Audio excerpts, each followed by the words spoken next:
പ്രസവശേഷം മിക്കവരെയും അലട്ടുന്ന പ്രശ്നങ്ങളിൽ ഒന്നാണ് നടുവേദന. എന്നാൽ ഈ ഒരു നടുവേദനയ്ക്ക് ഏറ്റവും പ്രധാനപ്പെട്ട കാരണം പ്രസവം സിസേറിയൻ ആയതുകൊണ്ടോ അല്ലെങ്കിൽ പ്രസവശേഷം ശരിയായ രീതിയിൽ റെസ്റ്റ് എടുക്കാത്തതുകൊണ്ടാണോ എന്നുള്ള ആ ഒരു ടെൻഷൻ മിക്ക അമ്മമാരെയും അലട്ടുന്ന പ്രശ്നങ്ങളിൽ ഒന്ന് തന്നെയാണ്. അപ്പോൾ സാധാരണയായിട്ട് ഈ ഒരു പ്രസവശേഷമുള്ള ബാക്ക് പെയിന് നിങ്ങൾക്ക് ഉണ്ടാവുന്നുണ്ട് എന്നുണ്ടെങ്കിൽ നിങ്ങൾ കോമൺ ആയിട്ട് ചെയ്യുന്ന ചില മിസ്റ്റേക്കുകൾ കൊണ്ടാണ്. അവ എന്തൊക്കെയെന്നതിനെ കുറിച്ചും ഈ ഒരു ബാക്ക് പെയിൻ വരുന്നതിന് മുൻപ് തന്നെ നിങ്ങൾ അത് വരാതിരിക്കുന്നതിന് വേണ്ടിയിട്ട് എന്തൊക്കെ കാര്യങ്ങളാണ് ശ്രദ്ധിക്കേണ്ടത് എന്നും വന്നു കഴിഞ്ഞിട്ടുള്ളവരാണ് എന്നുണ്ടെങ്കിൽ എന്തൊക്കെ കാര്യങ്ങളാണ് ശ്രദ്ധിക്കേണ്ടത് എന്നതിനെ കുറിച്ച് നോക്കാം ഇന്നത്തെ വീഡിയോയിൽ. ഞാൻ ഡോക്ടർ റിസ. എന്റെ ചാനൽ ആദ്യമായിട്ട് കാണുന്നവരാണെങ്കിൽ സബ്സ്ക്രൈബ് ചെയ്യാൻ മറക്കരുത്. അപ്പൊ നമുക്ക് വീഡിയോയിലേക്ക് കടക്കാം. പ്രസവശേഷം എല്ലാവരിലും കാണുന്ന ബുദ്ധിമുട്ടല്ല ബാക്ക് പെയിൻ. എന്നാൽ മിക്കവരെയും ഈ ഒരു പ്രശ്നം കൂടുതലായിട്ട് തന്നെ അലട്ടുകയും ചെയ്യാറുണ്ട്. അപ്പൊ നിങ്ങളും പ്രസവശേഷം ഈ ഒരു ബാക്ക് പെയിനിന്റെ പ്രോബ്ലംസ് ഫേസ് ചെയ്യുന്നവരാണ് എന്നുണ്ടെങ്കിൽ താഴെ കമന്റ് ചെയ്യാൻ മറക്കരുത്. അപ്പൊ പ്രധാനപ്പെട്ട കാരണങ്ങൾ എന്തൊക്കെയെന്നതിനെ കുറിച്ച് നമുക്കൊന്ന് നോക്കാം. നിങ്ങൾ പ്രോപ്പറായിട്ട് റെസ്റ്റ് എടുക്കാത്തത് കൊണ്ടാണോ അല്ലെങ്കിൽ നിങ്ങൾക്ക് സിസേറിയൻ ഡെലിവറി ആയതുകൊണ്ടാണോ എന്നിങ്ങനെയുള്ള കാര്യങ്ങളെ കുറിച്ച് നമുക്കൊന്ന് നോക്കാം. ഫസ്റ്റ്, പ്രഗ്നൻസി സമയത്ത് ഉണ്ടാവുന്ന ബോഡിയിൽ ഉണ്ടാവുന്ന ചേഞ്ചസ് ആണ്.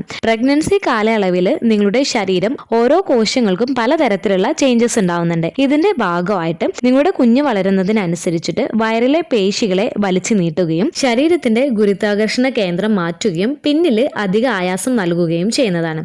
അതായത് നിങ്ങളുടെ വയറ് വലുതാവുന്നതിനനുസരിച്ചിട്ട് വയറിലെ മസിൽസും അയവുള്ളതാവുന്നുണ്ട്. അതുകൊണ്ട് തന്നെ നട്ടലിന് ഫ്രണ്ടിൽ നിന്നുള്ള ആ ഒരു സപ്പോർട്ട് നഷ്ടപ്പെടുന്നത് നിങ്ങൾക്ക് ബാക്ക് പെയിൻ കാരണമാവുന്നതാണ്. അതുപോലെ പലപ്പോഴും പ്രഗ്നൻസി പീരീഡിൽ ചെയ്യുന്ന ഒരു മിസ്റ്റേക്ക് ആണ് നിങ്ങളുടെ ബാക്ക് പോസ്ചർ മെയിൻറ്റെയിൻ ചെയ്യാതിരിക്കുക. അതായത് വയറ് വലുതാവുന്നതിനനുസരിച്ചിട്ട് പലപ്പോഴും പല ഗർഭിണികളും വയറ് മുന്നോട്ട് തള്ളിയിട്ടാവും നടക്കുന്നത്. ഇങ്ങനെ ചെയ്യുമ്പോൾ ബാക്ക് മസിൽസിന് അനാവശ്യമായിട്ട് എക്സ്ട്രാ സ്ട്രെയിൻ ഉണ്ടാക്കുകയും ബാക്ക് പെയിന് കൂട്ടുകയും ചെയ്യുന്നതാണ്. നിങ്ങൾ സ്ട്രെയിറ്റ് ആയിട്ട് നടക്കുക. അതുപോലെ തന്നെ ഒരിക്കലും വയറ് മുന്നോട്ട് തള്ളി പിടിച്ചിട്ട് നടക്കാതിരിക്കുന്നതിന് വേണ്ടിയിട്ട് പ്രഗ്നൻസി പീരീഡിൽ തന്നെ നിങ്ങൾ ശ്രദ്ധിക്കേണ്ട ഒരു കാര്യമാണ്. അതുപോലെ പ്രഗ്നൻസി പീരീഡിൽ കൂടുതലായിട്ട് വെയിറ്റ് ഗെയിൻ ചെയ്തിട്ടുള്ളവരാണ് എന്നുണ്ടെങ്കിലും ഇവർക്കും ബാക്ക് പെയിൻ കൂടുതലായിട്ട് കാണാം പ്രസവശേഷം. അതുപോലെ തന്നെ ഫുൾ ടൈം ബെഡ് റെസ്റ്റ് പറഞ്ഞിട്ടുള്ള സ്ത്രീകൾക്കും ബാക്ക് പെയിൻ ചിലപ്പോൾ ഉണ്ടാക്കിയേക്കാം. കഴിവതും ഫുൾ ടൈം ബെഡ് റെസ്റ്റ് എടുക്കുന്നതിന് പകരമായിട്ട് ലൈറ്റ് ആയിട്ടുള്ള എക്സസൈസ് ഒക്കെ ചെയ്യുക. അതുപോലെ തന്നെ ഫിസിക്കൽ ആക്ടിവിറ്റീസിലൊക്കെ ഏർപ്പെടുന്നത് ഈ ഒരു ബാക്ക് പെയിൻ ഒരു പരിധി വരെ കുറക്കുന്നതിന് സഹായിക്കുകയും ചെയ്യുന്നതാണ്. നിങ്ങളുടെ ഡോക്ടേഴ്സ് നിങ്ങളോട് കംപ്ലീറ്റ് ബെഡ് റെസ്റ്റും കാര്യങ്ങളൊക്കെ പറഞ്ഞിട്ടുള്ളവരാണ് എന്നുണ്ടെങ്കിൽ അതനുസരിച്ചിട്ട് റെസ്റ്റ് എടുക്കുന്നതിന് വേണ്ടിയിട്ട് ശ്രദ്ധിക്കുകയും ചെയ്യുക. അതുപോലെ പലരും വിചാരിക്കുന്ന ഒരു കാര്യമാണ് പ്രസവശേഷം പ്രോപ്പറായിട്ട് റെസ്റ്റ് എടുക്കാത്തത് കൊണ്ട് മാത്രമാണ് ഈ ഒരു ബാക്ക് പെയിൻ ഉണ്ടാക്കുന്നത് എന്നുള്ളത്. നിങ്ങളുടെ പ്രസവം എന്ന് പറയുന്നത് വളരെ സ്ട്രെയിനസ് ആയിട്ടുള്ള ഒരു പ്രോസസ്സാണ്. ഈ ഒരു സമയത്ത് നമ്മളുടെ ശരീരത്തിൽ ഒരുപാട് ഹോർമോണൽ ഏറ്റക്കുറച്ചിലുകൾ ഉണ്ടാവുന്നുണ്ട്. പ്രത്യേകിച്ച് റിലാക്സിൻ എന്ന് പറയുന്ന ഹോർമോൺ. ഈ റിലാക്സിൻ എന്ന് പറയുന്ന ഹോർമോണ് നിങ്ങളുടെ നട്ടെല്ലുകളെ ലിഗമെന്റ്സിനെയൊക്കെ റിലാക്സ് ആക്കുന്നുണ്ട്. അതായത് അയവുള്ളതാക്കുന്നുണ്ട്. അതായത് സന്ധികളിലും അസ്ഥിബന്ധങ്ങളിലും അയവുള്ളതാക്കുന്നുണ്ട്. പ്രത്യേകിച്ച് പെൽവിസിന്റെ ഭാഗത്ത്. അപ്പോൾ ഈ ഒരു റിലാക്സിൻ എന്ന് പറയുന്ന ഹോർമോണ് ശരീരത്തിന് മസിൽസിനെയൊക്കെ റിലാക്സ് ചെയ്തിട്ട് നിങ്ങളുടെ കുഞ്ഞിന്റെ ബർത്ത് സുഗമമാക്കാൻ ഇത് ഹെൽപ്പ് ചെയ്യുന്നുണ്ട്. എന്നാൽ പ്രസവശേഷം നമ്മുടെ ശരീരത്തിൽ ഈ ഹോർമോൺസ് ഉണ്ടാവുന്നതുമല്ല. എന്നാൽ ഈ ഒരു പ്രസവ സമയത്ത് നമ്മുടെ ബോഡിയിൽ ഉണ്ടായിരുന്ന ഈ ലിഗമെന്റ്സ് ഒക്കെ അയവുള്ളതായതുകൊണ്ട് തന്നെ ഇത് പ്രസവശേഷവും ഇങ്ങനെ ലൂസായി നിൽക്കുന്നതിന്റെ പേരിൽ നിങ്ങളുടെ നട്ടലിന്റെ ജോയിന്റ്സ് ഇതിനെ പിടിച്ചു നിർത്താൻ കഴിയാതെ വരികയും ഈ പണി നിങ്ങളുടെ മസിൽസ് ചെയ്യേണ്ടതായിട്ട് വരികയും അങ്ങനെ മസിൽസിന് അനാവശ്യമായിട്ട് സ്ട്രെയിൻ ഉണ്ടാക്കുകയും ചെയ്യുന്നത് ബാക്ക് പെയിൻ ഉണ്ടാക്കുന്നതിന് ഒരു കാരണമാണ്. പ്രത്യേകിച്ച് പ്രസവശേഷം നമ്മൾ കുഞ്ഞിന് ഓരോ 2 to 3 hours കൂടുമ്പോൾ കുഞ്ഞിന് ഫീഡ് ചെയ്യേണ്ടതായിട്ട് വരാറുണ്ട്. അപ്പോൾ ഈ ഒരു ഫീഡിംഗ് സെക്ഷൻ എന്ന് പറയുന്നത് തന്നെ ഒരു 20-30 minutes ഒക്കെ നീണ്ടു പോകുന്നതാണ്. അപ്പോൾ ഓരോ ഈ ഒരു 2 to 3 hours സമയത്ത് നിങ്ങൾ ഫീഡ് ചെയ്യുന്നത്, അതുപോലെ തന്നെ കറക്റ്റ് ആയിട്ട് നിങ്ങൾക്ക് ഈ ഒരു സമയത്ത് ഉറക്കം ലഭിക്കാത്തത്, ശരിയായ രീതിയിൽ ഭക്ഷണം കഴിക്കാതിരിക്കുന്നതൊക്കെ നിങ്ങൾക്ക് ഈ ഒരു നടുവേദനയൊക്കെ കൂട്ടുന്നതിന് കാരണമാവുകയും അതുപോലെ തന്നെ നിങ്ങൾ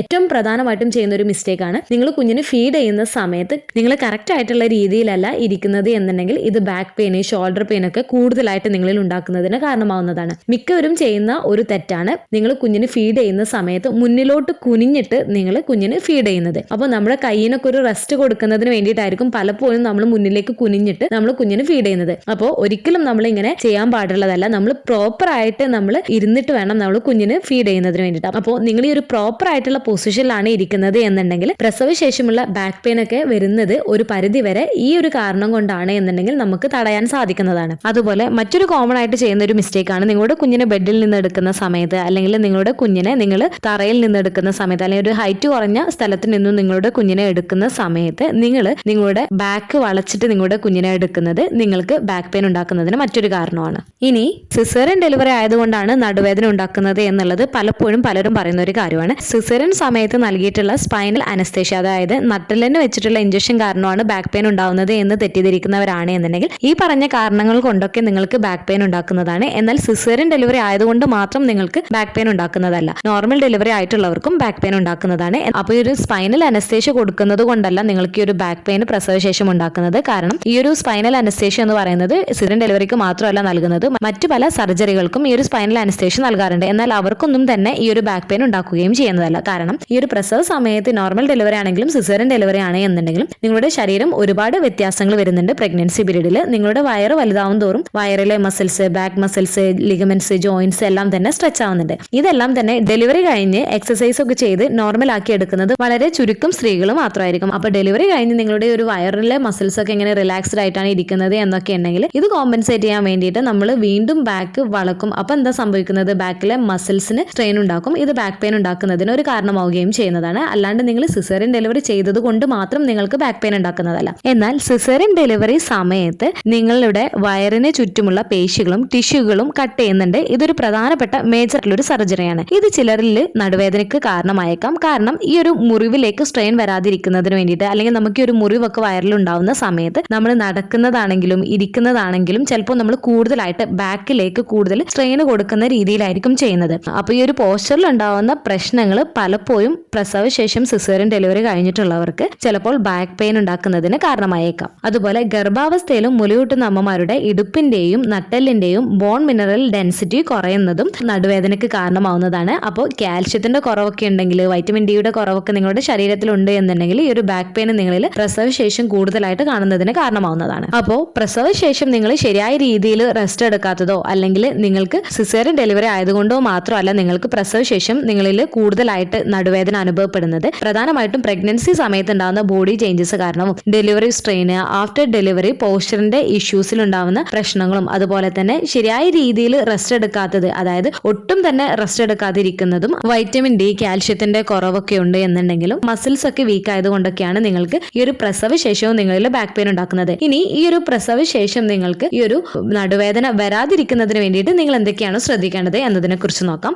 ഫസ്റ്റ്, ഗർഭിണിയായിരിക്കുന്ന സമയത്ത് തന്നെ നിങ്ങൾ പെൽവിക് ടിൽറ്റ്, അതുപോലെ തന്നെ ജെന്റിൽ ആയിട്ടുള്ള സ്ട്രെച്ചിങ് എക്സസൈസ് ഒക്കെ ചെയ്യുന്നത് നിങ്ങളുടെ ബാക്ക് മസിൽസ് ഒക്കെ സ്ട്രെങ്തൻ ചെയ്യുന്നതിന് സഹായിക്കുന്നതാണ്. ഇത് പ്രസവശേഷവും നിങ്ങളുടെ റിക്കവറി എളുപ്പമാക്കുന്നതിന് ഇത് സഹായിക്കുന്നതാണ്. അതുപോലെ തന്നെ പ്രഗ്നൻസി പീരീഡിൽ നിങ്ങളുടെ പോസ്ചർ ഇരിക്കുമ്പോഴും നിൽക്കുമ്പോഴും നടക്കുമ്പോഴൊക്കെ കറക്റ്റ് പോസ്ചറിലായിരിക്കുന്നതിന് വേണ്ടിയിട്ട് നിങ്ങൾ പ്രത്യേകം ശ്രദ്ധിക്കുകയും ചെയ്യേണ്ടതാണ്. സെക്കൻഡ്, കുഞ്ഞിനെ മുലയൂട്ടുന്നതിന് വേണ്ടിയിട്ട് നിങ്ങൾ നല്ലൊരു ചെയർ കണ്ടുപിടിക്കുക. ഈ ഒരു ചെയറിൽ നിങ്ങൾ ബാക്ക് സ്ട്രെയിറ്റ് ആയിട്ടിരിക്കുക. ബാക്കിൽ സപ്പോർട്ടിന് വേണ്ടിയിട്ട് നിങ്ങൾക്ക് വേണമെന്നുണ്ടെങ്കിൽ നിങ്ങൾക്ക് പില്ലോ യൂസ് ചെയ്യാവുന്നതാണ്. നിങ്ങളുടെ ഷോൾഡറും നിങ്ങൾ സ്ട്രെയിറ്റ് ആയിട്ട് വെക്കുക. നിങ്ങൾ ഫ്രണ്ടിലേക്ക് കുനിയുന്നത് അവോയ്ഡ് ചെയ്യുക. അതുപോലെ തന്നെ കുഞ്ഞിനെ നിങ്ങളുടെ നെഞ്ചോട് ചേർത്ത് പിടിച്ചിട്ട് വേണം നിങ്ങൾ ഫീഡ് ചെയ്യുന്നതിന് വേണ്ടിയിട്ട്. അതുപോലെ തന്നെ കാലുകൾ ഇങ്ങനെ തൂങ്ങിയിരിക്കുകയാണ് എന്നുണ്ടെങ്കിൽ നിങ്ങളുടെ തറയിൽ പതിപ്പിക്കുന്നതിന് ബുദ്ധിമുട്ടുണ്ടാക്കുന്നുണ്ട് എന്നുണ്ടെങ്കിൽ ഒരു ചെറിയൊരു ഫുഡ് സ്റ്റൂൾ നിങ്ങൾക്ക് വെക്കാവുന്നതാണ്. അപ്പോൾ ഇങ്ങനെ വേണം നിങ്ങൾ കുഞ്ഞിനെ ഫീഡ് ചെയ്യുന്നതിന് വേണ്ടിയിട്ട്. അല്ലാണ്ട് നിങ്ങൾ ഫ്രണ്ടിലേക്ക് ഒരുപാട് കുനിഞ്ഞിരുന്നിട്ട് നിങ്ങൾ ഫീഡ് ചെയ്യുകയാണ് എന്നുണ്ടെങ്കിൽ നിങ്ങൾക്ക് ബാക്ക് പെയിനും ഷോൾഡർ പെയിനും ഒക്കെ ഉണ്ടാക്കുന്നതാണ്. അതുപോലെ തന്നെ കുഞ്ഞിനെ ഫീഡ് ചെയ്യുന്ന സമയത്ത് നിങ്ങൾക്ക് ഫീഡിംഗ് പില്ലോസ് യൂസ് ചെയ്യാവുന്നതാണ്. അതുപോലെ തന്നെ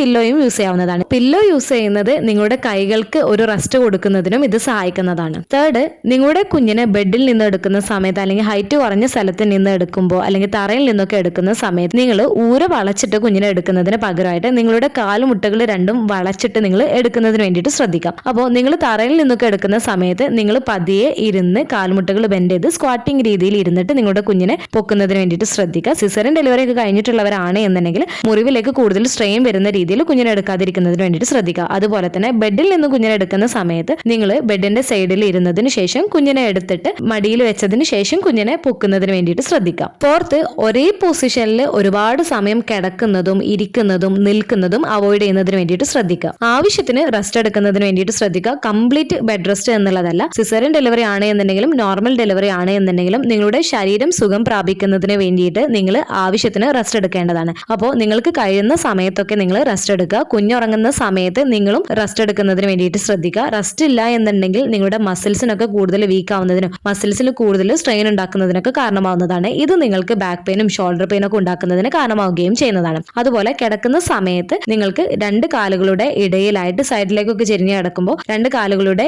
ഇടയിലായിട്ട് നിങ്ങൾക്ക് പില്ല വെക്കാവുന്നതാണ്. അതുപോലെ പേശികളിലെ പിരിമുറുക്കൊക്കെ ഒഴിവാക്കുന്നതിനും നിങ്ങളുടെ പുറകിൽ ചൂടൊക്കെ പിടിച്ചിട്ട് മസാജ് ചെയ്യുന്നതും അതുപോലെ തന്നെ വേദുകുളിയൊക്കെ കുളിക്കുന്നത് നിങ്ങളിൽ ഉണ്ടാവുന്ന ഈ ഒരു ബാക്ക് പെയിനും ഷോൾഡർ പെയിൻ ഒക്കെ കുറക്കുന്നതിനും പേശികളെ വിശ്രമിക്കാനും സഹായിക്കുകയും ചെയ്യുന്നതാണ്. ഫിഫ്ത്ത്, കുഞ്ഞിനെ കൂടുതൽ സമയം എടുത്തു പിടിക്കുന്നതിന് പകരമായിട്ട് നിങ്ങൾക്ക് സ്ട്രോളർ ഉപയോഗിക്കാവുന്നതാണ്. അതുപോലെ ബേബി കാരിയർ ഒക്കെ നിങ്ങൾക്ക് ഉപയോഗിക്കാവുന്നതാണ്. അപ്പോൾ ഇത് നിങ്ങൾ കുഞ്ഞിനെ എടുക്കുന്ന സമയത്ത് ബാക്കിലേക്ക് ചിലപ്പോൾ കൂടുതൽ സ്ട്രെയിൻ എടുത്തിട്ടായിരിക്കും നിങ്ങൾ കുഞ്ഞിനെ എടുക്കുന്നത്. അപ്പോൾ ഇതൊക്കെ നിങ്ങളുടെ ബാക്ക് പെയിൻ ഉണ്ടാക്കുന്നതിന് കാരണമാവുന്നതാണ്. അപ്പോൾ കഴിയുമെങ്കിൽ നിങ്ങൾക്ക് ബേബി കാരിയറും അതുപോലെ തന്നെ ബേബി സ്ട്രോളറൊക്കെ പുറത്തൊക്കെ പോകുമ്പോൾ നിങ്ങൾക്ക് ഉപയോഗിക്കാവുന്നതാണ്. സിക്സ്ത്, ശരിയായ രീതിയിൽ ഹെൽത്തി ആയിട്ടുള്ള ബാലൻസ്ഡ് ഡയറ്റ് ഫോളോ ചെയ്യുക. ധാരാളം വെള്ളം കുടിക്കുന്നതിന് വേണ്ടിയിട്ട് ശ്രദ്ധിക്കുക. ഓവറായിട്ട് വെയിറ്റ് ഗെയിൻ ചെയ്യുന്നത് അവോയ്ഡ് ചെയ്യുക. അതുപോലെ തന്നെ ഡോക്ടേഴ്സ് നൽകിയിട്ടുള്ള കാൽഷ്യം സപ്ലിമെന്റ് കറക്റ്റ് ആയിട്ട് എടുക്കുക. പ്രത്യേകിച്ച് നിങ്ങൾ ഫീഡിംഗ് ഉള്ളതുകൊണ്ട് നിങ്ങളുടെ ശരീരത്തിൽ കാൽഷ്യത്തിന്റെ കുറവ് ഉണ്ടാവാനുള്ള സാധ്യത വളരെ കൂടുതലാണ്. അപ്പോൾ കാൽഷ്യം ടാബ്ലറ്റ് എടുക്കുക. വൈറ്റമിൻ ഡിയുടെ ഡെഫിഷ്യൻസി ഒക്കെ ഉണ്ട് എന്നുണ്ടെങ്കിലും തീർച്ചയായിട്ടും വൈറ്റമിൻ ഡി സപ്ലിമെന്റ്സ് എടുക്കുക. വൈറ്റമിൻ ഡി ശരീരത്തിൽ കുറവാണ് എന്നുണ്ടെങ്കിൽ നിങ്ങൾ എത്ര തന്നെ കാൽഷ്യം എടുത്തു കഴിഞ്ഞാലും നിങ്ങളുടെ ശരീരത്തിലേക്ക് കാൽഷ്യം ശരിയായ രീതിയിൽ ആഗിരണം ചെയ്യുന്നതല്ല.